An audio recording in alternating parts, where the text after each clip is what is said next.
black smoke was pouring out of the roof, and flames were licking at the walls.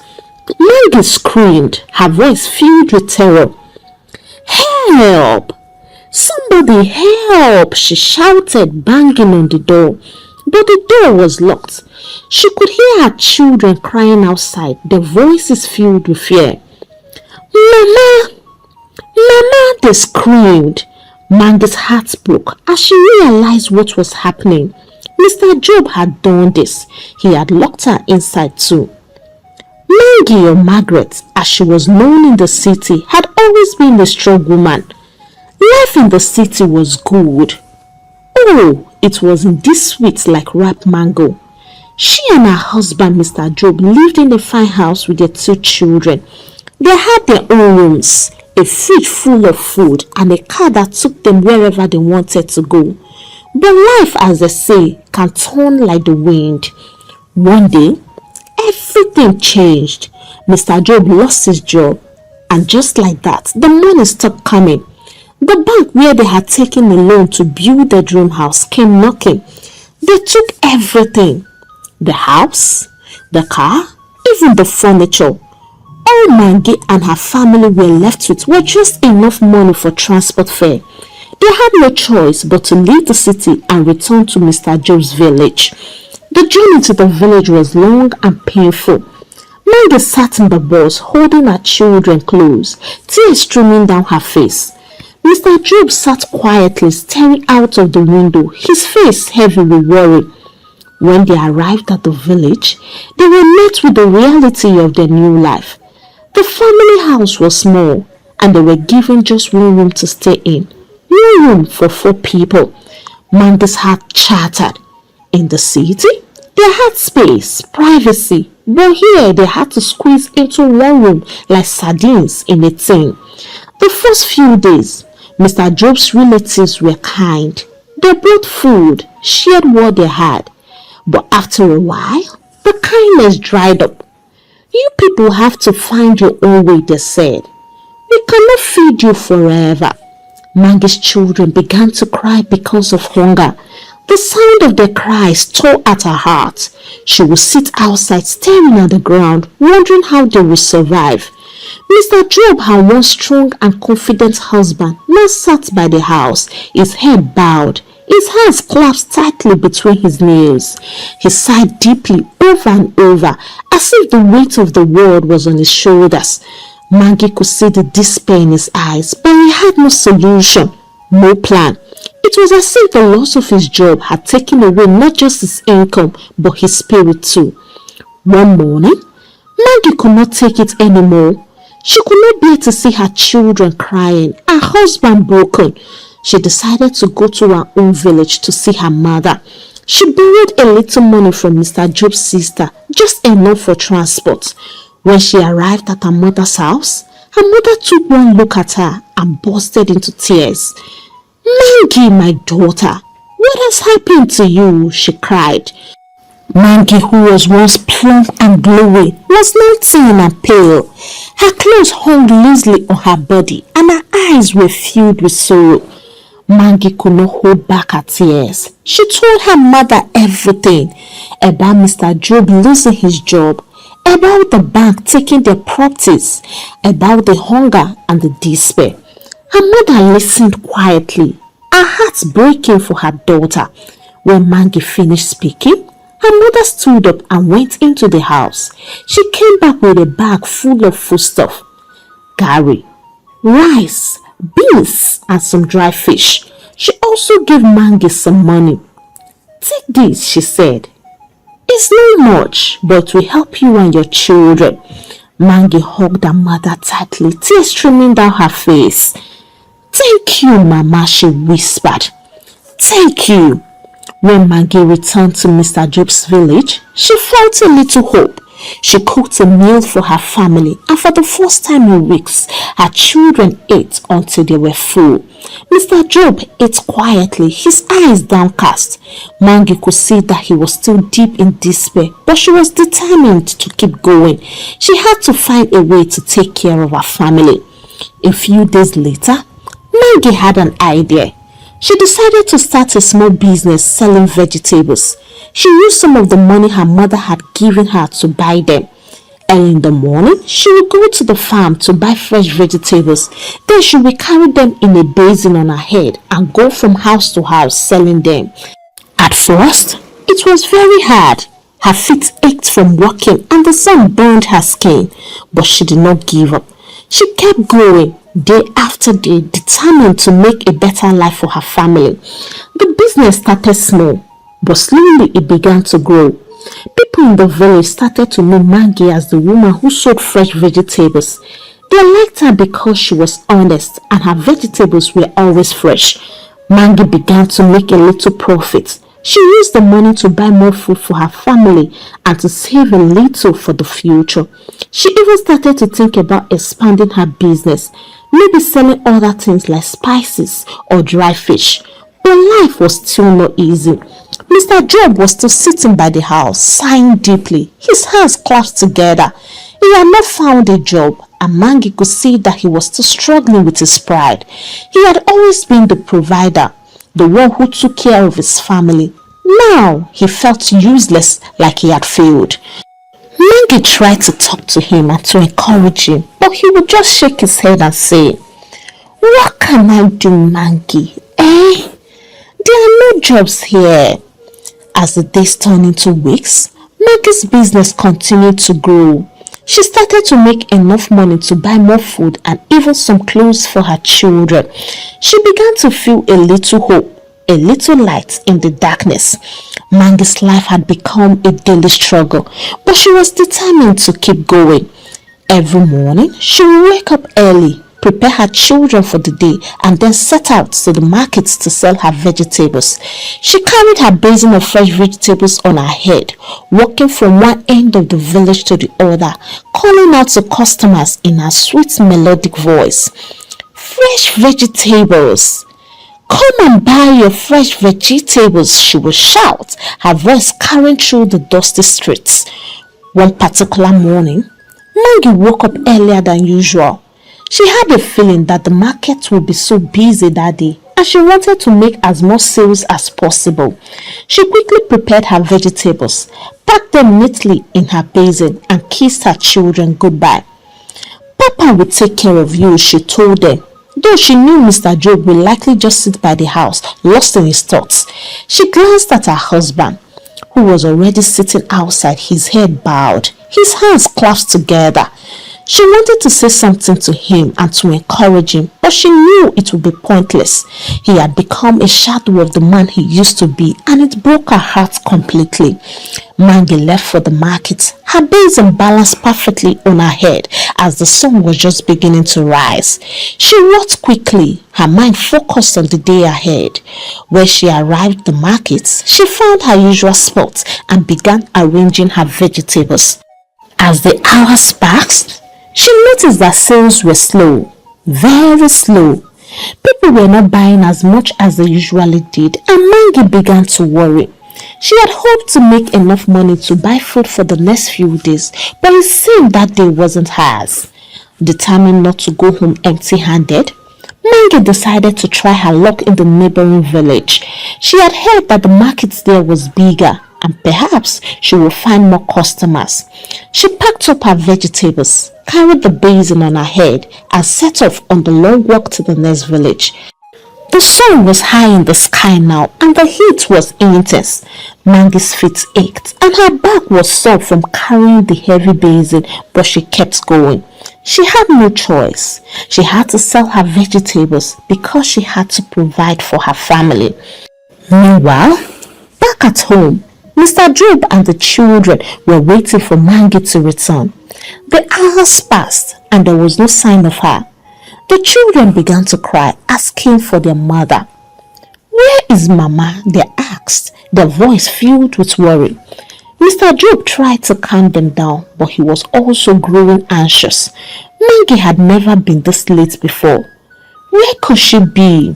She tried to push away the dark thoughts that crept into his mind, but they kept coming back.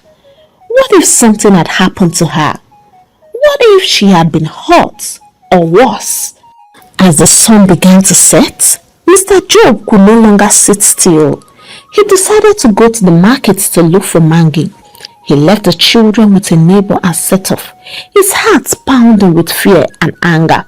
When he arrived at the market, it was almost empty. The stores were closed and there was no sign of Mangi. He asked around, but no one had seen her. She was here earlier, one woman told him, but she left a long time ago.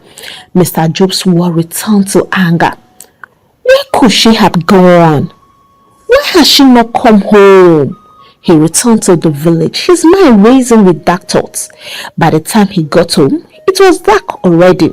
The children were crying, hungry and scared. Mr. Job tried to calm them down, but he was too angry to think clearly. He sat outside the house waiting for Mangi, his anger growing with every passing minute. Finally, after what felt like an eternity, Mangi appeared, walking slowly towards the house. She looked exhausted, her clothes dusty and her face streaked with sweat, but she was smiling. She had sold all the vegetables and she had made enough money to buy food for the next few days. But Mr. Job was not smiling. He stood up, his eyes blazing with anger. Where have you been? He shouted, his voice trembling with rage.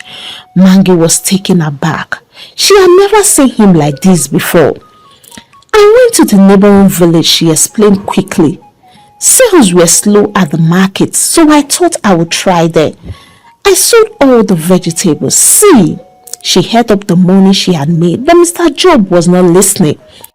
You left your children here crying and hungry, and you went gallivanting around, he shouted. Who were you with?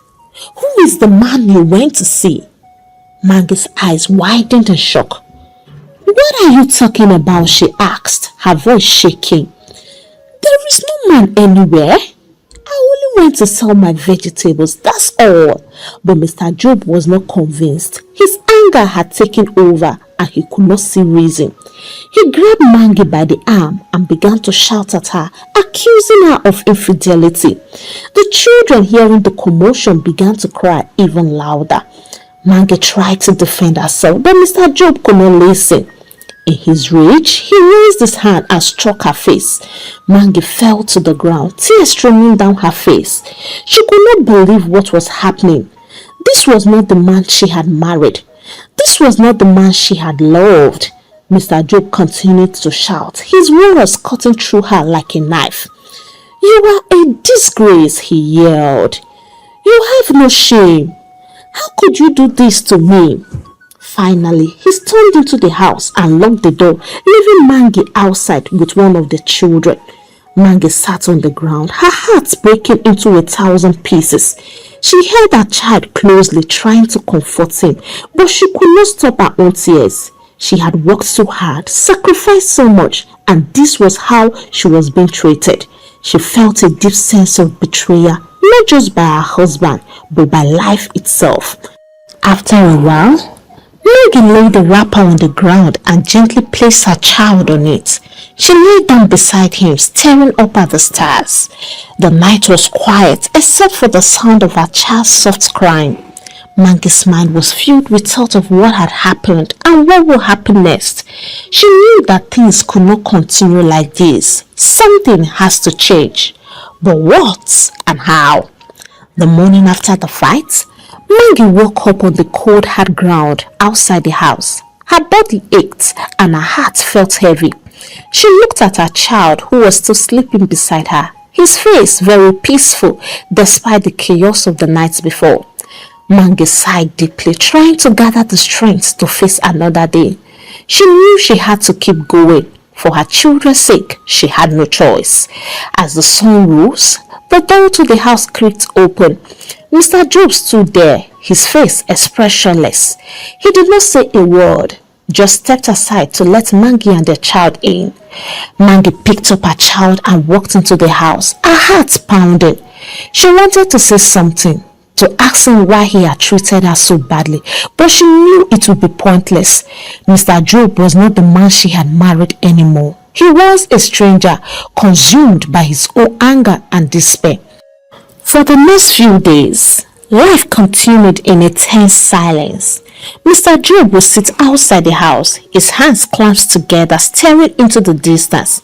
Maggie would go to the farm early in the morning to buy fresh vegetables, then head to the market to sell them. She was careful not to stay out too long, afraid of upsetting her husband again. She would hurry through her sales, her heart racing with anxiety. She just wanted to get home, to be with her children, to avoid another confrontation. But no matter how hard she tried, it seemed she could not please Mr. Job. One day, as she was packing up her vegetables at the market, she saw him walking towards her. Her heart dropped. She could see the anger in his eyes, the way his fists were clenched at his sides. "Why are you still here?" he shouted, his voice trembling with rage. "I told you to come home early. Are you trying to disgrace me? Are you in any way trying to make me look like a fool?" Maggie tried to explain, her voice shaky. "I am sorry. I was just trying to sell all my vegetables. I didn't mean to stay out late." But Mr. Job was not listening. He grabbed her by the arm and pulled her close, his face inches from hers. "If you are not ready to come home, then don't come home at all," he shouted. "You can stay here in the market forever for all I care." Maggie's eyes filled with tears as she watched him walk away. She did not understand what had happened to her husband. He had changed so much, become so angry and so bitter. She could not understand why he was treating her this way. Was it jealousy? Was it because she was the one providing for the family now? She did not know. All she knew was that she was tired, so tired of the fighting and of the pain. Despite her husband's threats, Maggie went home later that day. She could not stay away from her children. When she arrived, her husband wasn't in. She felt a small sense of relief, but it did not last long. She went inside the house and began to prepare food for her children who were playing outside. She tried to focus on the task at hand, to push away the dark moments that kept creeping into her mind. But then she heard it. Mr. Job's voice, so loud and angry, ranting outside the house. Maggie's heart began to race. She wanted to go and see what was happening, but she was afraid, so she stayed inside, trying to ignore the sound of his voice. But then she smelled something. Smoke. Her heart skipped. She ran to the window and looked outside. What she saw made her body run cold. The house was on fire.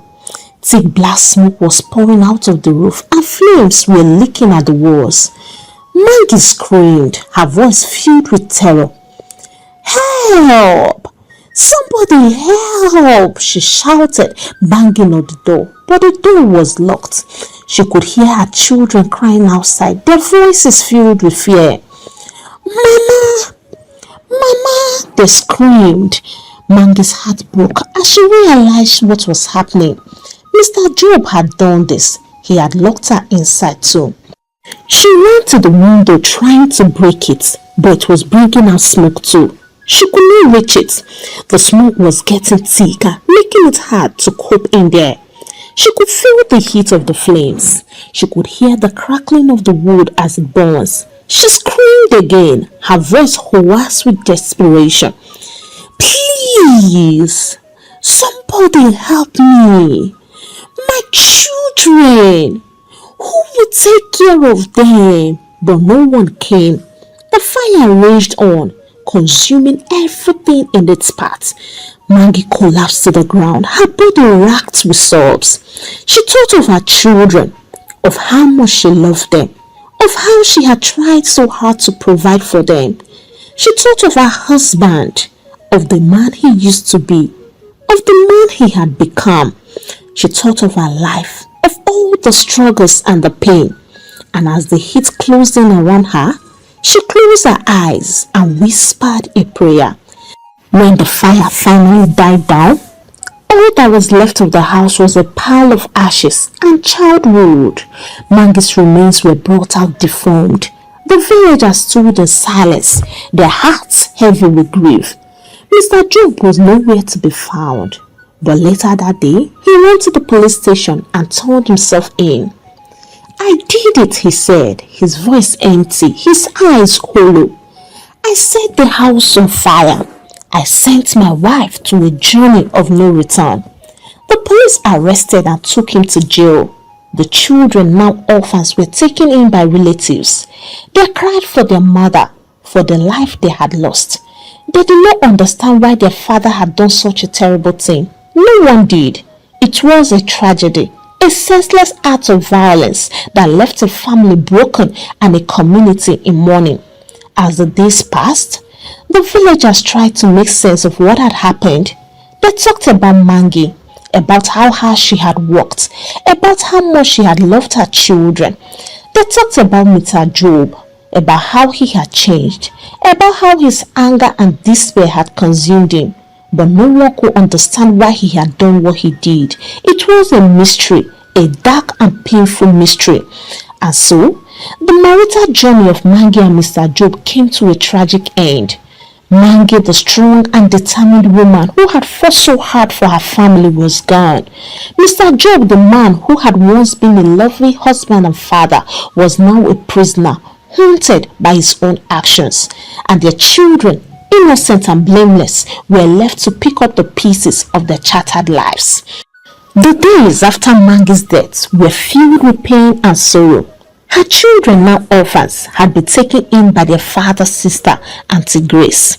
At first, she treated them well, giving them food and a place to sleep. But as the time passed, things began to change. Auntie Grace grew tired of them. She complained that feeding them was too much for her. "I am not your mother. I don't have enough food for you," she would yell whenever they asked for something to eat. She started giving them little food. Sometimes nothing at all. The children, especially the elders, began to understand that they were not welcome. At night, they cried in silence, missing their mother, wishing things could go back to the way they used to be. Their only comfort was visiting their mother's grave. Every evening, they would sneak out of the house and walk to the small cemetery where Mangi was buried. They would sit by her grave, talk to her as if she could hear them, and cry until their hearts ached. One night, as they sat by their mother's grave, the eldest child whispered to his younger siblings, "I wish Mama could just wake up and take us away from here." His younger sister wiped her tears with the back of her hand and nodded. "I missed her so much," she said, her voice shaking. Their little brother, only 5 years old, sat quietly, looking at the mold of earth that covered their mother. He didn't say anything, but tears rolled down his cheeks. The next morning, Auntie Grace woke up in a very bad mood. She was always complaining, but that day she was even worse. "You children should go out and look for food yourselves." "I am not your slave," she shouted. The elders tried to beg. "Auntie, we are hungry. Please don't send us out." But Auntie Grace looked at them. "If you don't want to go, then starve," she snapped and walked away. The children sat in a small dark room they shared, their stomachs empty, their hearts heavy. It was then that a 17-year-old neighbor, Samuel, who had been watching their suffering, knocked on the door. "Come outside," he whispered to the elders. Daniel, the elder, stepped out and Samuel pulled him outside. "Listen," he said, looking around to make sure no one was listening. "I have been seeing what your auntie is doing to you and your siblings. You cannot stay here anymore. You need to go to your mother's people." Daniel frowned. "We don't know how to get there," he admitted. Samuel put a hand on his shoulder. "I will take you there," he said firmly. Daniel hesitated. He had never thought of leaving, but looking at his starving siblings inside the room, he knew they had no other option. That evening, when Auntie Grace had gone to the market, Samuel came to their room and whispered, "It is time." Daniel quickly woke up his siblings, who had nothing to do to quench the hunger but sleep. "We are going to Mama's people," he told them. His sister's eyes widened. "Really?" "Yes, but we have to leave now before Auntie comes back." Holding hands tightly, they followed Samuel. The journey was long and their legs ached, but they kept walking. The neighbor Samuel carried the little brother on his back when he got too tired to walk. The sun was setting by the time they reached their grandmother's house. The maternal grandmother was sitting outside when she saw them approaching. She squinted, trying to recognize the small figures walking towards her. And then, as they got closer, she gasped. She screamed, running to them. The children ran into her arms, sobbing. "Grandma," they cried. She hugged them tightly, her body shaking with emotion. "My children, my babies. Oh my God, what happened? Why are you here?" Through their tears, they told her everything. How their auntie had mistreated them, how they had been starving. Their grandmother wept. "Oh, my Mangi, my poor daughter, and now my grandchildren have suffered too." She took them inside, bathed them, and gave them food. They ate hungrily, their stomachs finally full for the first time in weeks. That night, they slept in a warm bed, safe and loved. The next morning, there was a loud knock at the door. The grandmother opened it and saw Auntie Grace standing there, looking angry. "Where are the children?" she demanded. The grandmother crossed her arms. "They are here, and they are not going anywhere." "Oh, come off it, Grandma. They belong to the father's family," Auntie Grace shouted. The old woman shook her head. "The father dealt with their mother. He is in jail, and you treated them like animals. You have no right whatsoever to take them back." Auntie Grace looked at her and then said to her, "I will call the elders." "Go ahead," the old woman said, standing firm. Auntie Grace left in anger, but the children refused to go back.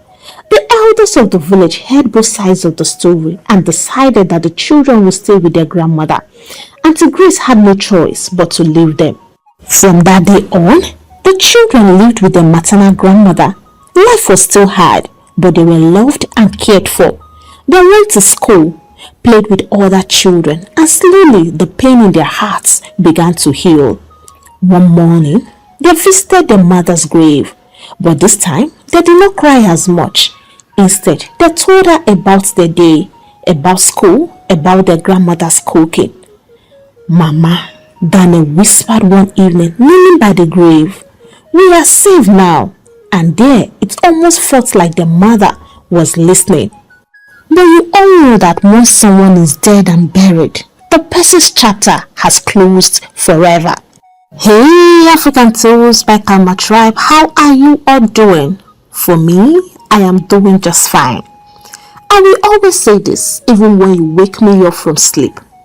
If you notice any change in the life of your spouse, be it a man or a woman, my dear sister, my dear brother, you have to be very watchful. After all, the Bible says we should watch and do what? Pray. When you notice that the man or the woman you married has shifted from the person you met, pack your things and go. Pack your things and go so that you can leave. I will always advocate LEAVE in order for you to live, as in LIVE. In the case of this story, these children can never be the same. Can you imagine the trauma? Something like this happened in my country. A man opened his eyes and poured fuel on his wife and then sent her to a journey of no return in such a painful manner. Now imagine the state of that woman's children. Just imagine, the man had been giving her signs not until the devil exhibited his plan, which is to kill, to steal, and to destroy. In this our generation that people are desperately wicked, you have to observe the person you are staying with. You have to observe the person you are living with. If there are drastic changes, my dear brother, my dear sister, live to live. A word is enough for the wise. On this note, have you subscribed to this channel? If you have not, what are you waiting for? There are amazing stories coming up on this channel and I wouldn't want you to miss out of them. Give the story a thumbs up and let me read from you in the comment section what you have learned. If you love what Kama is doing on this channel and you wish to support me, kindly use the link on my bio or the link on the description of this video to buy me coffee. Until I bring another exciting story your way, it is a goodbye from here and God bless you.